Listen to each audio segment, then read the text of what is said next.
ازيكم حبايبي عاملين ايه؟ بقول لكم ايه، انا جاي لي ضيوف والضيوف دي معاهم اطفال، فما عنديش حاجه كيكه، فعايزه حاجه تناسب الكبار والاطفال، فقعدت ادعبس عندي كده لقيت ايه بقى؟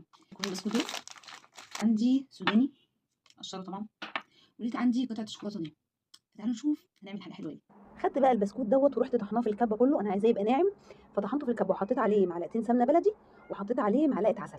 ليه بقى؟ علشان عايزاه كله يبقى زي البودره كده المندي، يبقى عامل زي الرمله المنديه كده. تمام. ورحت ضرباه كله ايه في الكبه.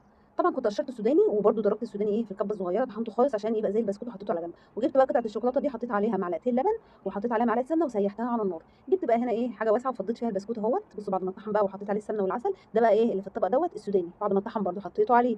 ورحت جايبه صوص الشوكولاته حطيت على ايه على الكلام ده كله علشان عايزاها تمسك في بعضها كلها. حطيت عليها صوص الشوكولاته، بصوا هنا مسكت في بعضها ازاي. اعمل بقى ايه؟ هبتدي اعمل كور كده بقى ايه، تعمل كور عادي يعني تبقى ماسكه في بعضها. قعدت بقى اعمل كور ايه من الحاجات اللي انا بصوا كوره جميله وفي الاخر تبقى حلوه جدا، وعلى فكره كان طعمها جميل.